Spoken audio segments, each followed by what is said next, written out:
The Church of God teaches and proclaims a 1,000-year-long millennial rule of Christ on earth.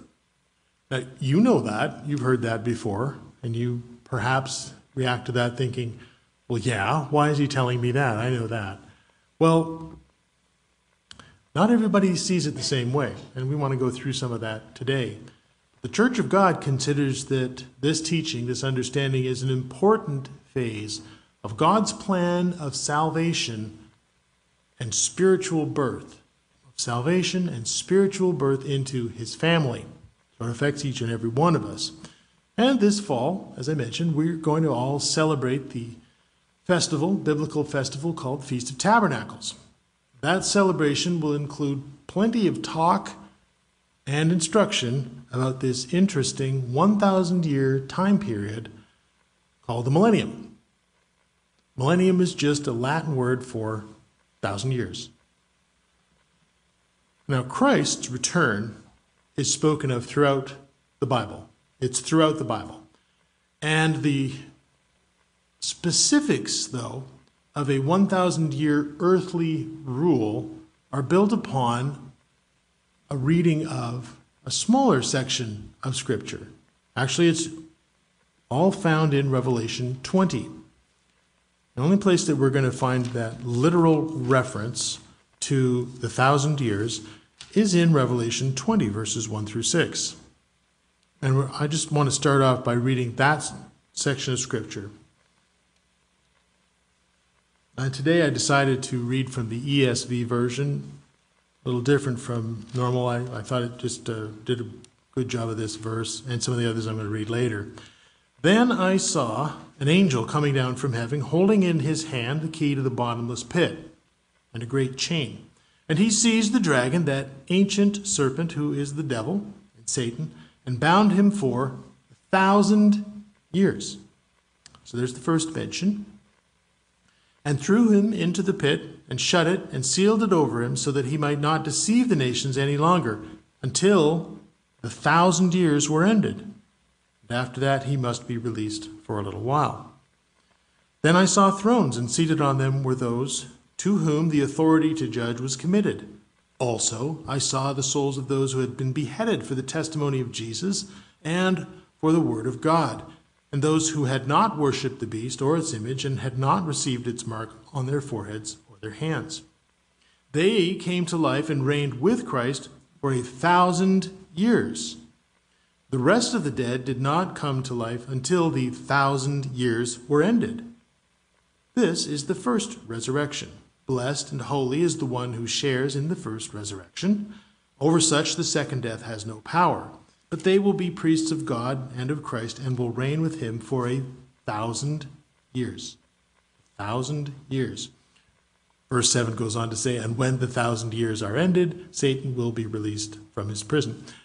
That's the section of Scripture that speaks to this 1,000-year-long period of time when Christ rules on earth, when he brings the rule of God to earth. Now, pointing believers towards this expectation of a 1,000-year millennium may seem like a somewhat obscure interpretation of a few prophetic verses when you get down to it. Because we're really basing the whole this little section of Scripture right here. So you could say, well, you're making an awful lot of a very small section of Scriptures. And I put it to you, no, it is not an obscure interpretation of prophetic verses that we've just kind of cooked up in the past, few decades, or even the past 100 years. The teaching of the millennium, and the teaching of the millennium as an integral part of the preaching of the gospel, has been part of the teaching of the Church of God from the very beginning. From the very beginning. It's not something that just popped up sometime during the 1900s. However, teachings concerning the millennial rule of Christ have been systematically suppressed over the centuries and classified as heresy. And we've talked about that before, and heresy, in some ways it's just words. Sticks and stones hurt my bones, but words can never hurt me. But heresy, well, those are fighting words. That can get you into a lot of trouble, given certain circumstances. Yet, in spite of that label of heresy, the Church of God not only teaches about a millennial rule, but considers it essential to sound biblical proclamation of the kingdom of God. That's our task. That is our goal. So today, what we will do is this. We're going to first consider historical records. So I'm going to take you on a little mini tour of some history books. Historical records concerning the teaching of the millennium by the early church following the death of the apostles. Second, a brief look at why and how teaching about the millennium was suppressed. And then end off with, third part, a return to the teachings of Christ. See what Christ himself taught about this particular time, this particular subject, the coming kingdom of God on earth. The early church teaching after the apostles. The expectation of a 1,000-year rule of Christ on earth was the majority view of the church for hundreds of years after the death of the apostles. It isn't something that came up as history went on. No, it was part of the church teaching from the very beginning. And it continued for centuries after the apostles themselves had died. I put it to you that that's because it was a teaching that was passed on by the apostles to those who were their students.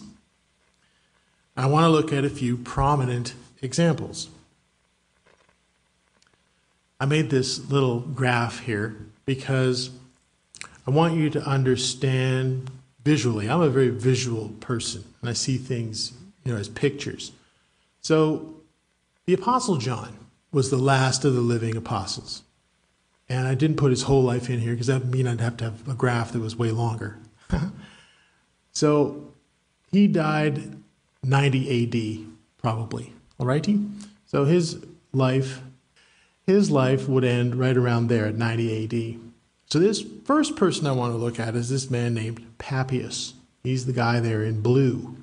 So you see a little bit of overlap with his life in the Apostle John. Papias of Hareopolis. Now, Hareopolis was a place in Asia Minor, that's Turkey, and he lived from 60 AD, right? So he would have been born while John was about 60, and Papias lived till 156 AD. So there could have, and probably was, some overlap between this man Papias and the Apostle John, okay, who died in 90 AD. Now, Papias is known in historical writings as a disciple or a follower of John. He was also known as a friend of Polycarp. Now, I've mentioned this man Polycarp before, and you've heard about him before, but he was a known disciple of John. A man who, he walked and he talked and he went around with John. He would have been trained by the Apostle John. Now, I'm not saying that Papias was actually a disciple of John. He was definitely a follower of John. And there's a number of years there where he could have been, as a young man, able to sit there and listen to the Apostle John teach and preach. Okay? That's the point of making this graph and showing you the overlap. Okay? Now, this man, Papias, wrote what's called the Exposition of the Lord's Sayings. And that is a document that is no longer in existence. We no longer have access to this book that he wrote. And I've covered this before, where there are a lot of documents from the early church times that we don't have access to anymore because they were burned, because the church was on the run. The church was in a lot of trouble. The Romans burned a lot of the church archives and a lot of the church people. It's not really funny, but that's what happened to a lot of these documents. Now, this document, I don't know why we don't have it, but we don't. We only know about this document by little snippets of it that are quoted by other people. So if someone wrote a book a few hundred years later and they quoted a section of this expositions of the Lord's saying, well, we have that little quotation. Okay, and these would have been writers who came on the scene later. Now, one of those writers who came on the scene later, and we'll get around to him on his own, is a man named Irenaeus. Now, he was a younger contemporary of this man Papias, and he quoted Papias as having written about a millennium that followed the resurrection. And if you want to check up on that, you can read that in what's known as Irenaeus Volume 32, or Irenaeus v. 32. So that's one, but we're going to come back to Irenaeus on his own. Another quotation of this man Papias, the only one of these here who has an overlap with John, is something that's found way off in the 4th century. That's like so far out, it's not even on the graph. So that would have been the 4th century. There was a man named Eusebius, and he wrote a document that is still in our possession, where he quotes this man Papias. Here's a quote about this. He didn't think very much of this man Papias, by the way. Eusebius thought he was a nut job. He said about Papias that Papias, in his writings, said there would be a certain millennium after the resurrection, and that there would be a corporeal reign of Christ on this very earth. That means a bodily reign of Christ on this earth. Now, Eusebius, very well-known historian of the 4th century of the church, was himself personally opposed to the millennium. He was an anti-millennium type guy. And actually, right after he quotes Papias here, he goes on to bemoan how many people are taken in by this crazy idea. That so many people believe in this crazy doctrine of the millennium. But that quotation that I just read, you can find that if you want. It's in the Ecclesiastical History, which was written by Eusebius, and it's in the 3rd book, the 39th chapter. The next is this man named Justin Martyr. Now, he was born 100 AD, lived to 166 AD. Okay, so his lifespan doesn't overlap with the lifespan of the Apostle John. John was gone by the time this man was even born. But he's close enough in time that you can get from his writings a taste for what was going on in the Church of God about 50 to 60 years after the last of the apostles were dead. I'm not saying that Justin Martyr is, a true preacher. I'm not saying that he had the truth. What I'm saying is he's close enough in time to the Apostle John that what he says, it kind of tells you this is what people were talking about in the church. Okay, here's a quote from him in his dialogues, the 80th chapter. He says, "I and others are assured that there will be a resurrection of the dead and 1,000 years in Jerusalem, which will be built, adorned, and enlarged." Now, this man, Justin Martyr, he goes on to admit that, some people in the church believe in the millennium and some don't. Now, he did. Others didn't.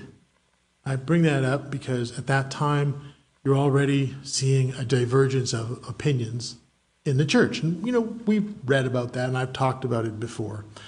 But what we're trying to achieve here is to show that from the records that we have, this was a topic in the early church. The idea of a 1,000-year rule of Christ. It was talked about. It was there. It was like on the table in the church.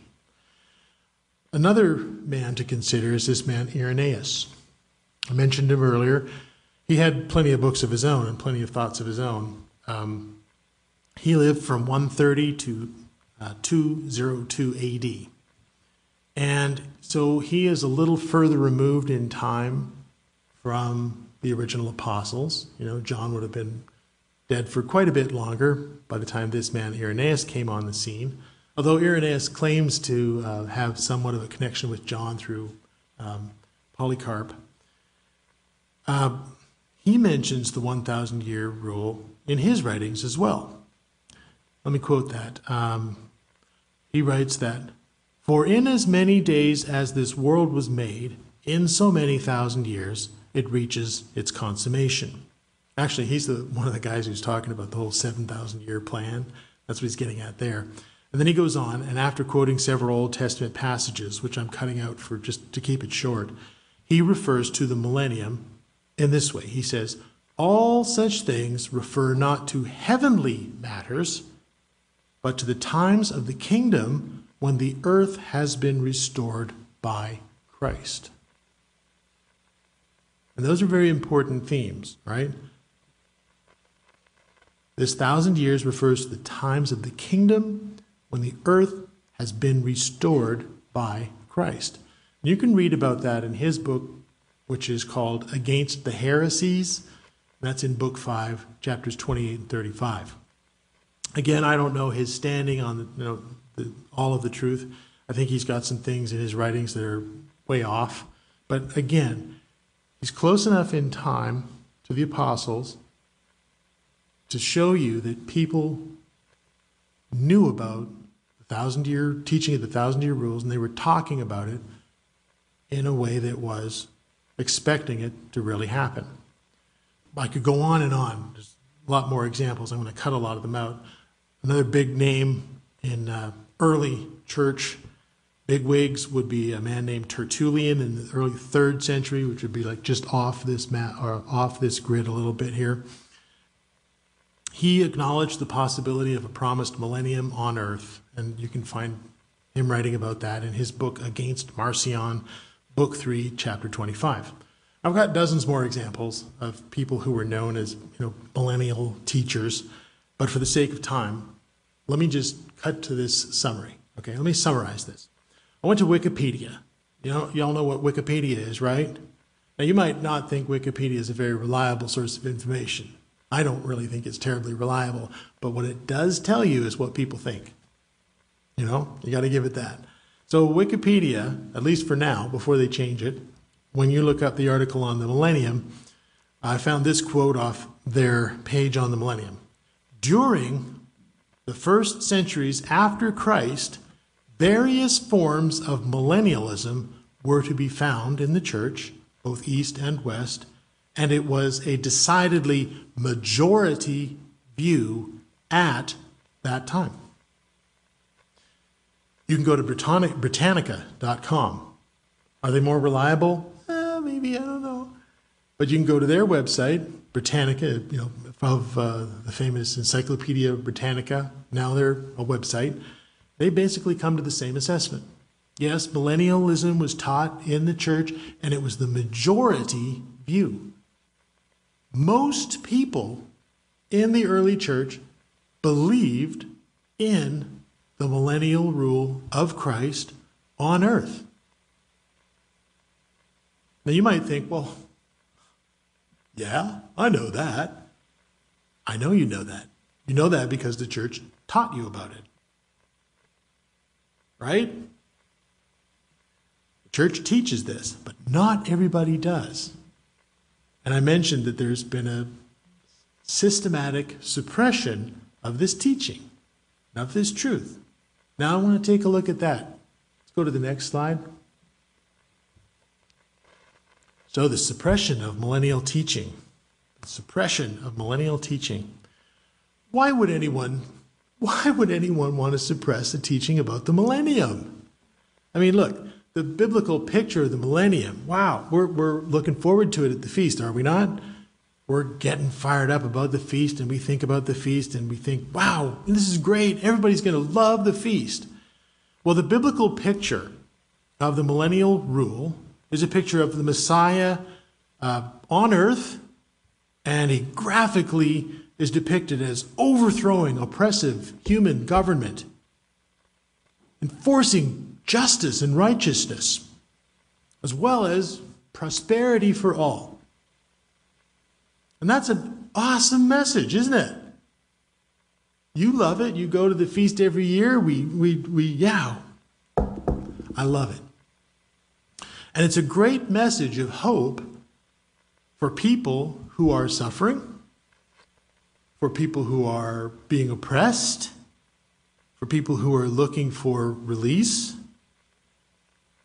but not so appealing to the people who are in charge, is it?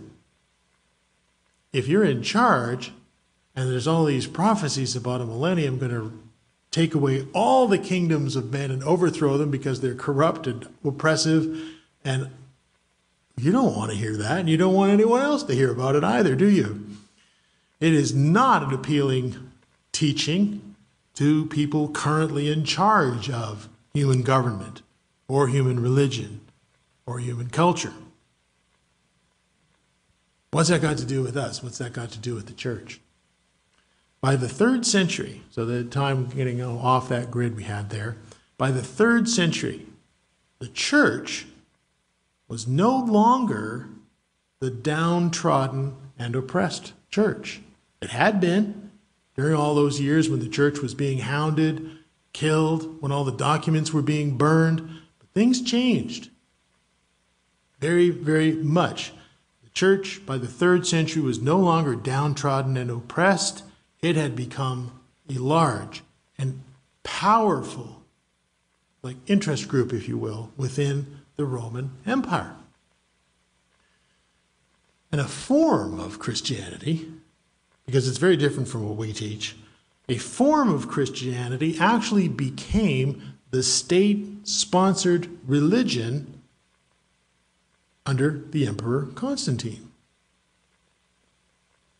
The church at that time, well, the church wasn't counterculture anymore.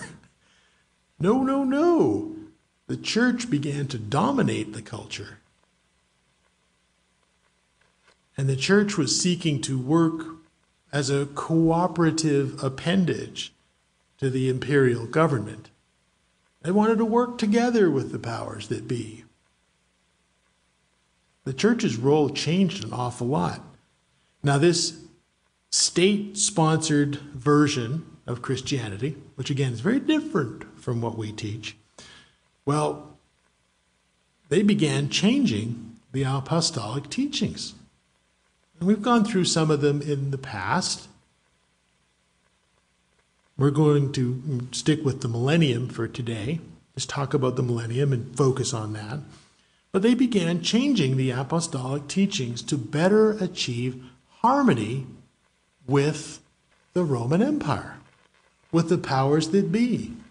It would be like if we were big enough that we wanted to work together with, the United States Senate to get stuff done. But in order to do that, we've got to change something. We've got to change this doctrine here because that kind of bugs people. But we're willing to do it because think of all the better good we can do. That's the kind of situation that the church was in the Roman Empire. And they did. They started tinkering around with things. Well, we need to change this, because that kind of rubs people the wrong way. We'll do so much better if we just kind of put that over to the side and not talk about that so much. One of the apostolic teachings that needed to be revised was the millennium.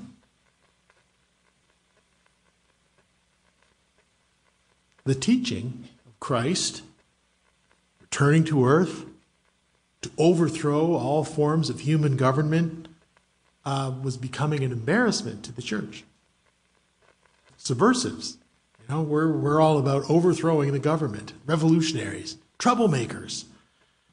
It was an embarrassment, and an embarrassment to the influential men who now led the Christian church in the Roman Empire. And with that backdrop, strong opposition to the literal teaching of the 1,000-year rule of Christ on earth began to develop. The Second Ecumenical Council of 381 AD. Now, I'm not trying to bore anybody. I hope you're not. My point with bringing up these historic references is to kind of fix it in time for you so that you realize, yes, this was a big deal. They actually had an ecumenical council in 31 AD, I believe it was in Constantinople, and the teaching of a literal millennium was condemned as heresy in 381 AD at this council. I don't know if you knew that.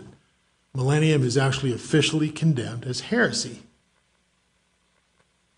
It is a teaching that is outlawed. And it was outlawed at the Second Ecumenical Council. They added a phrase to the Nicean Creed. Does anyone ever heard of the Nicean Creed? You ever heard it? No? Well, the Nicean Creed, got some up there in the gallery, yeah. Well, the Nicean Creed is like a statement of belief that people need to say. Usually people needed to buy into at the time of baptism or something. And it's a very short, compact statement of beliefs. And they added a phrase to the Nicean Creed, "His kingdom shall never end." And they added that because it was an oblique reference to the millennial controversy that was going on at the time.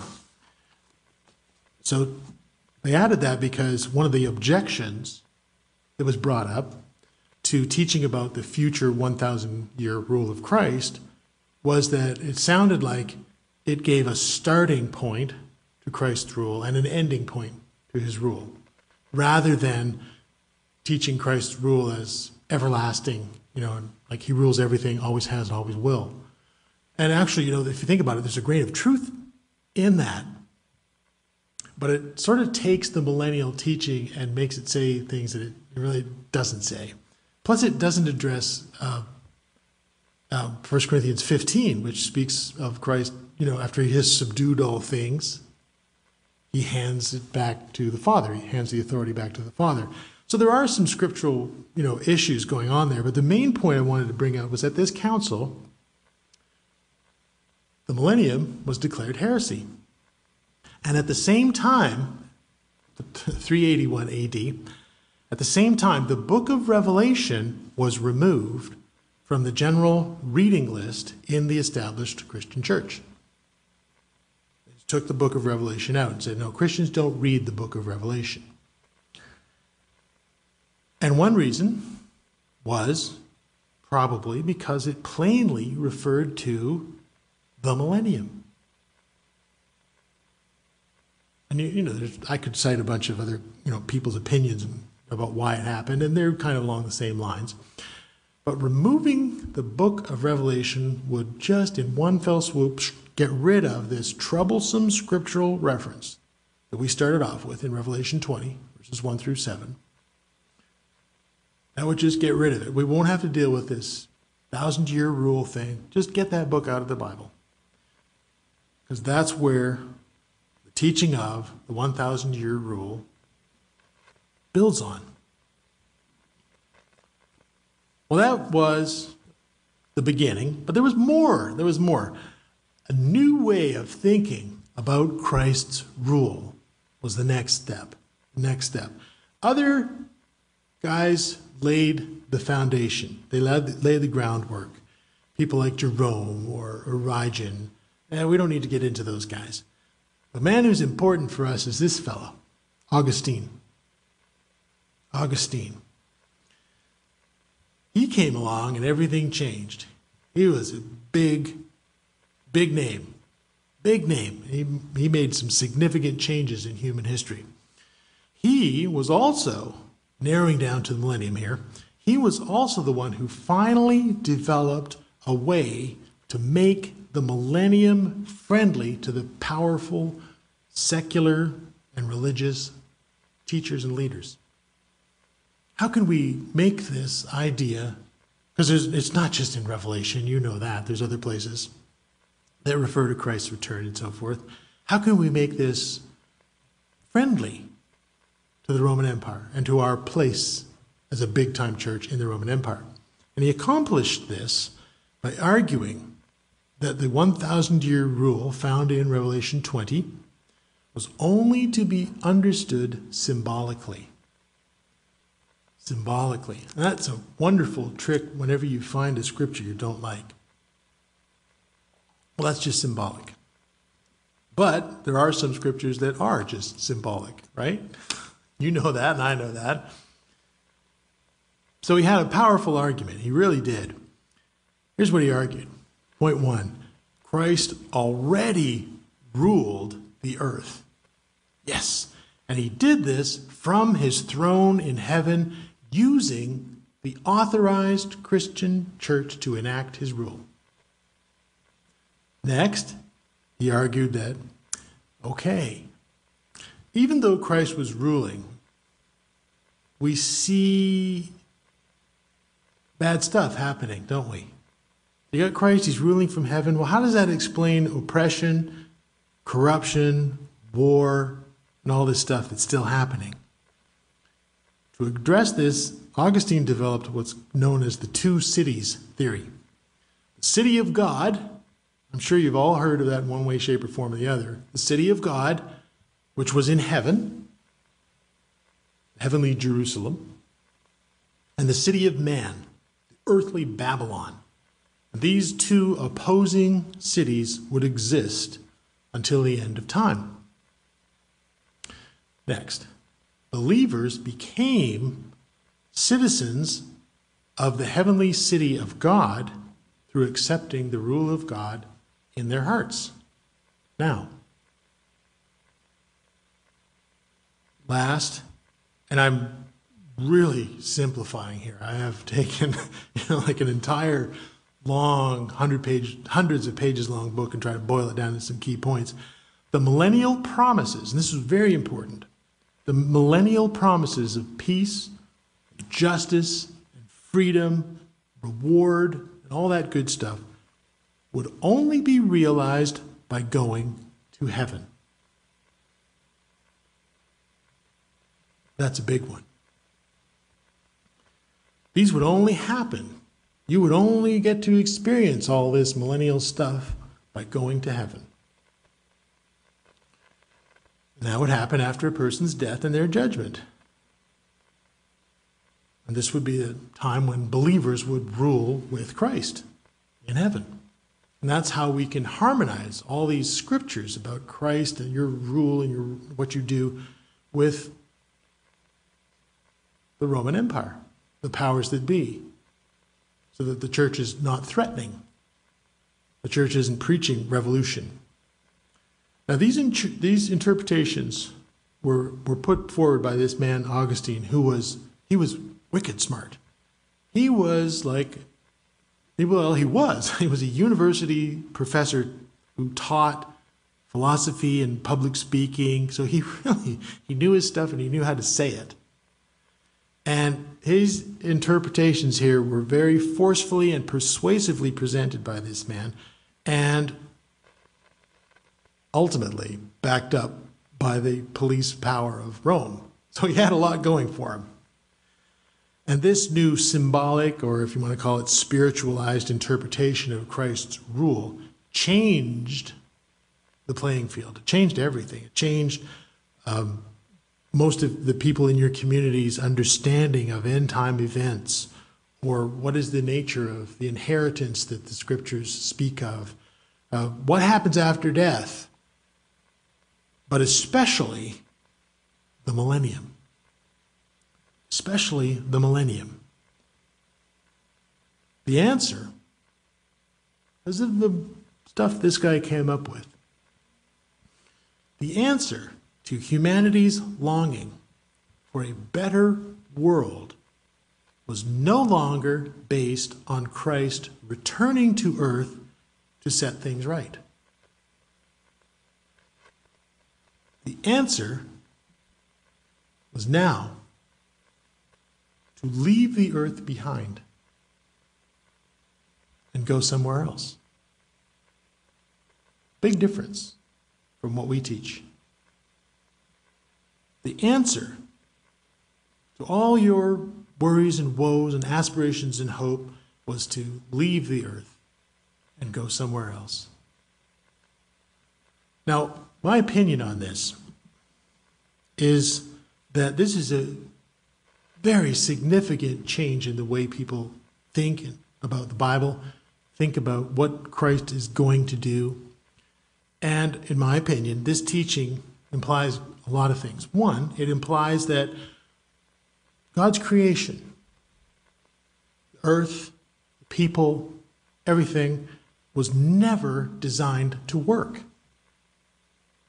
It implies it was designed to fail from the very beginning. It was never intended to work.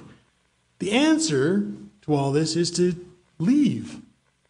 You know, the earth, you can learn some good lessons there, but you'll never have a great world on earth. That happens in heaven. So I think it implies that the creation was never designed to work.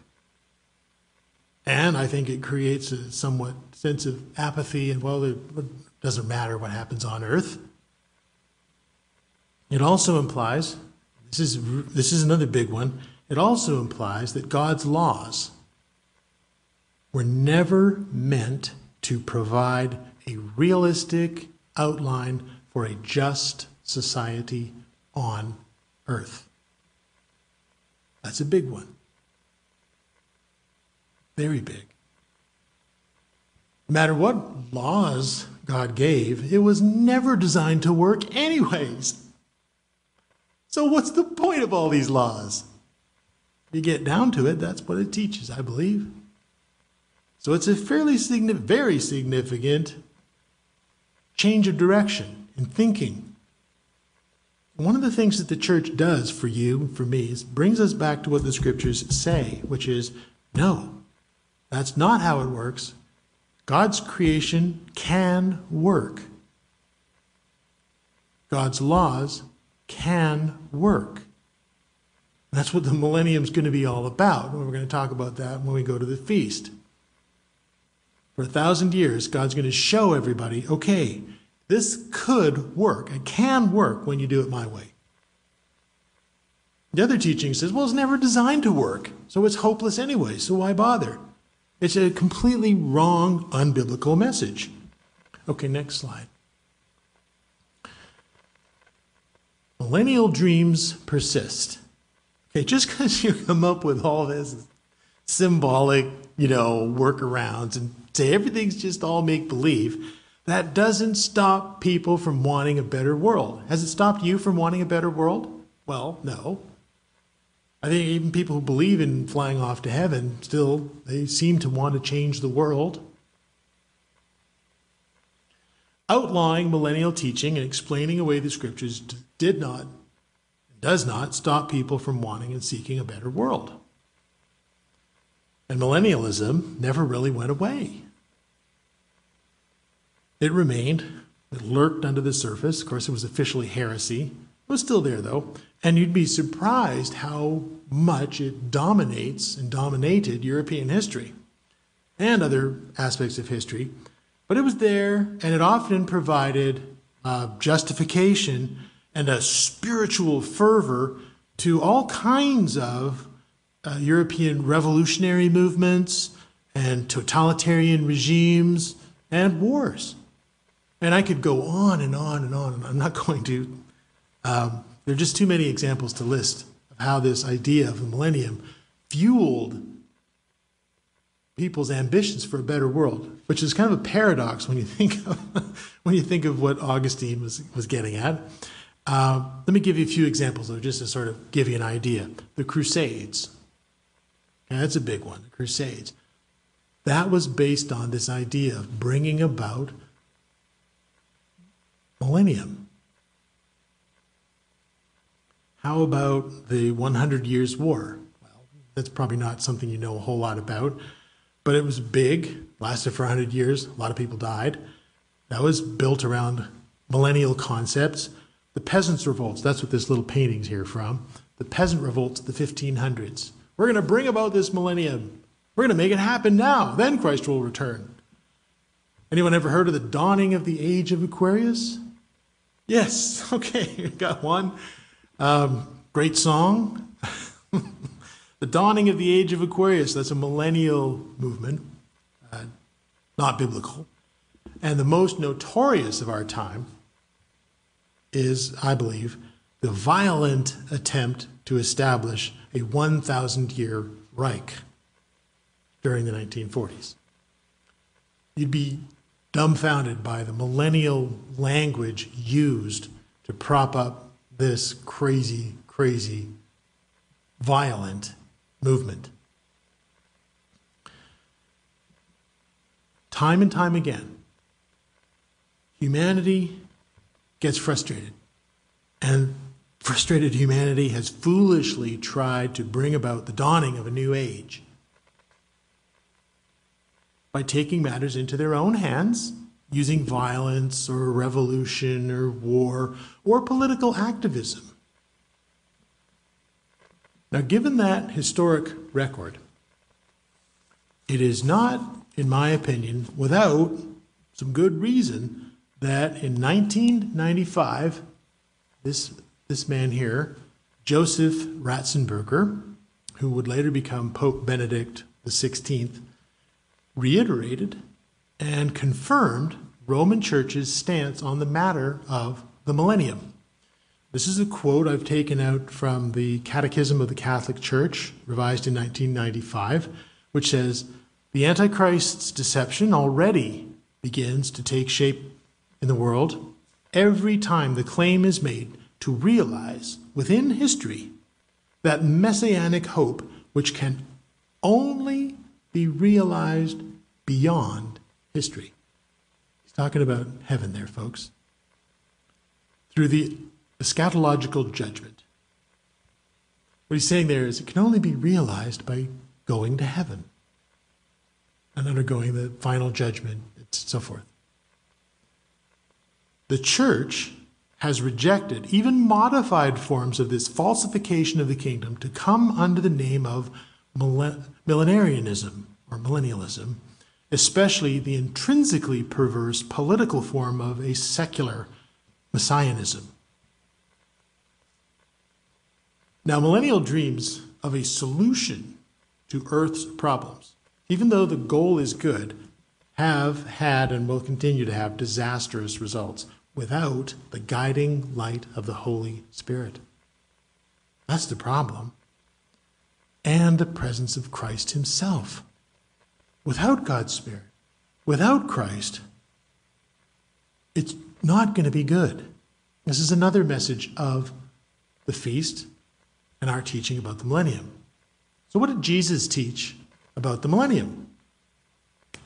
Well, Jesus told us very plainly that he would return and that millennial conditions would not be experienced before his return.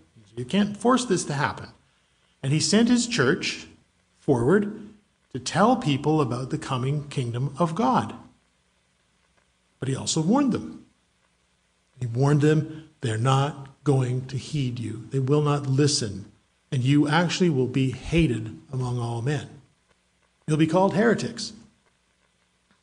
And you'll be persecuted. Go to Matthew 24, verse 4.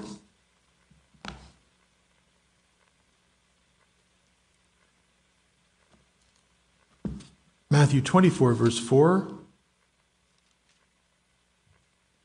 Tell us, when will these things be? And what will be the sign of your coming and the end of the age? And Jesus answered them, see that no one leads you astray. For many will come in my name, saying, I am the Christ, and they will lead many astray. And you'll hear of wars and rumors of wars, and see that you are not alarmed. For this must take place, but the end is not yet. For nation will rise against nation, and kingdom against kingdom, and there will be famines and earthquakes in various places. All these are but the beginning of birth pains. Then they will deliver you up to tribulation and put you to death, and you will be hated by all nations for my name's sake. And then many will fall away and betray one another and hate one another. Many false prophets will arise and lead many astray. And because lawlessness will be increased, the love of many will grow cold. But the one who endures to the end will be saved. And this gospel of the kingdom will be proclaimed throughout the whole world as a testimony to all nations. Then the end will come. So he's speaking there of a specific end. There's an end coming. Okay, go to Matthew 13. This is another one where there's too many references, so I've just plucked out a few that I thought would be helpful at this, considering the subject at hand. Matthew 13, verse 24. Matthew 13, verse 24. The parable of the weeds. I'm sure you've heard this before. He put another parable before them, saying, the kingdom of heaven may be compared to a man who sowed good seed in his field. But while his men were sleeping, his enemy came and sowed weeds among the wheat. And this word weeds is actually it's called darnel or zazinian, and it's a little plant that looks like wheat when it sprouts up. So it's impossible to tell it, the zazinium from the wheat. The only difference is it doesn't develop a head of grain.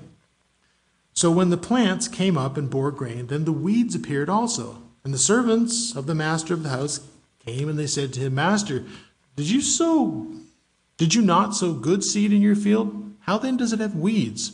And he said to them, an enemy has done this. So the servant said to him, then do you want us to go and gather them? But he said, no, lest in gathering the weeds you root up the wheat along with them. Let both grow together until the harvest. And at harvest time I will tell the reapers, gather the weeds first and bind them in bundles to be burned, but gather the wheat into my barn. Now let's drop down to verse 36, because Jesus actually explains this parable to the disciples. He says, then he left the crowds and he went into the house, and his disciples came to him saying, explain to us the parable of the weeds of the field. And he answered, the one who sows the good seed is the Son of Man. The field is the world, and the good seed is the sons of the kingdom. The weeds are the sons of the evil one, and the enemy who sowed them is the devil. The harvest is the end of the age, and the reapers are angels. Just as the weeds are gathered and burned with fire,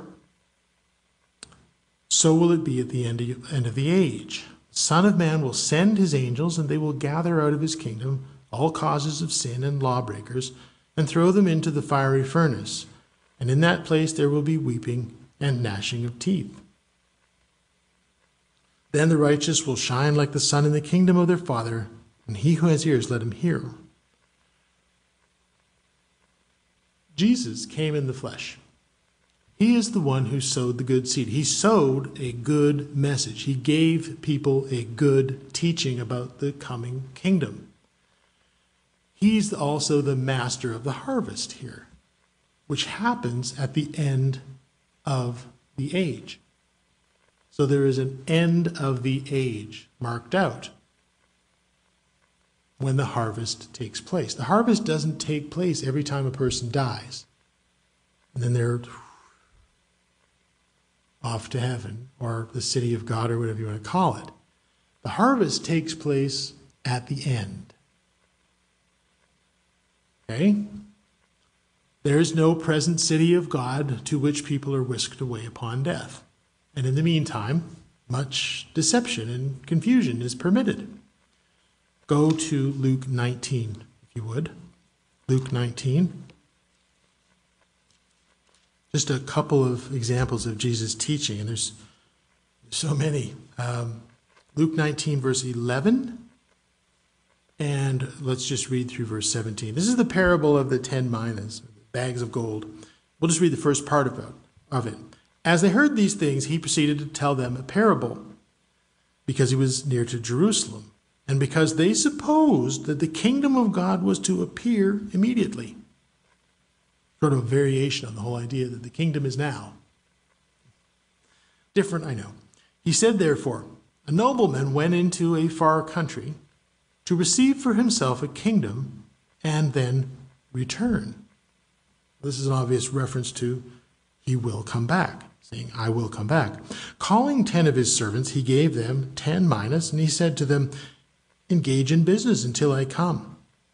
But his citizens hated him and sent a delegation after him, saying, "We do not want this man to reign over us." When he returned, having received the kingdom, he ordered these servants to whom he had given the money to be called to him, that he might know what they had gained by doing business. And the first came before him, saying, "Lord, I have made your mina 10 minas more. And I hope you know the rest of the parable." Then the next man comes, "And here's what I've accomplished." And then the next man comes, "Well, here's what I've accomplished." The kingdom was a future event, once again. This is what Jesus taught. This is something that off in the future. It's not happening now. It's not happening every time someone dies. And sometime after he had been granted authority to rule, he would return. Jesus has received that authority from the Father. He has it right now, but he has not returned. He went to receive the kingdom, but he has not returned to put that rule of the kingdom in place on earth. And he will. And at that time, and not before, he would reward his servants. That is the time when the reward comes, when Christ returns. Not when you die and go to him, but when he comes. When he comes. And he would reward his servants with subordinate authority over cities. Think about that. That's a very earth-bound reward. This is something happening on earth. Next slide. The apostles taught the same message. The apostles taught the same message. The duration of 1,000 years is only mentioned in Revelation 20, where we started. It's the only place that you'll find the 1,000 years specifically mentioned. But the return of Christ is mentioned 318 times in the New Testament, which is 1 out of every 30 verses in the New Testament refers to the return of Jesus Christ. So it's a big deal. It is fundamental to the teaching of the kingdom of God, what it means, what it is, what will happen. He has received authority to rule. He is presently in heaven. And at the appointed time, he will bring that rule from there to the earth. Go to Acts 1, verse 11. This is the scene when Jesus leaves the disciples after having been with them for 40 days after his resurrection, and he leaves, and they don't see him again after this. And he ascends into the clouds, and while they were gazing into heaven as he went, behold, 2 men stood by them in white robes and said, "Men of Galilee, why do you stand looking into heaven? This Jesus who is taken up from you into heaven will come in the same way as you saw him go into heaven." What they're saying is, he is coming back. His feet will set foot on this very spot once again. Where were they standing? The Mount of Olives. The Mount of Olives. That's where this is taking place. And you're going to the feast this year. You'll probably hear someone mention that in Zechariah. His feet shall stand upon the Mount of Olives. The Old Testament prophecy. Very specific reference, even saying, here's where he's going to come to. 1 Thessalonians 4, verse 13.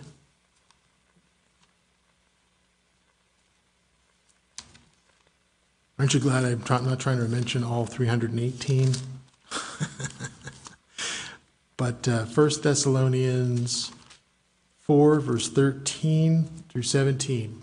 You've heard this in other contexts. Let's read it in this context. "But we do not want you to be uninformed, brothers, about those who are asleep, those who have died, that you may not grieve as others who have no hope. For since we believe that Jesus died and rose again, even so, through Jesus, God will bring with him those who have fallen asleep.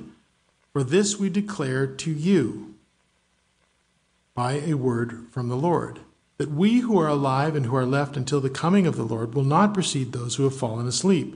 For the Lord himself will descend from heaven with a cry and command and the voice of an archangel, and with the sound of a trumpet, of the trumpet of God. And the dead in Christ will raise first. Then we who are alive, who are left, will be caught up together with them into the clouds to meet the Lord in the air, and so we will be with the Lord. At that time, and not before, at the time of his return, and not before, those who are Christ's will be raised. He goes through it in great detail. You can also read the same concept in Hebrews chapter 11, verse 40. Everyone is raised to life at the same time, so that none shall be ahead of the others. Right?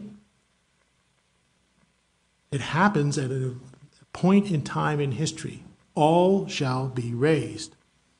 And some future generations might even live to see that day without ever even having died. That's what we find in this scripture here.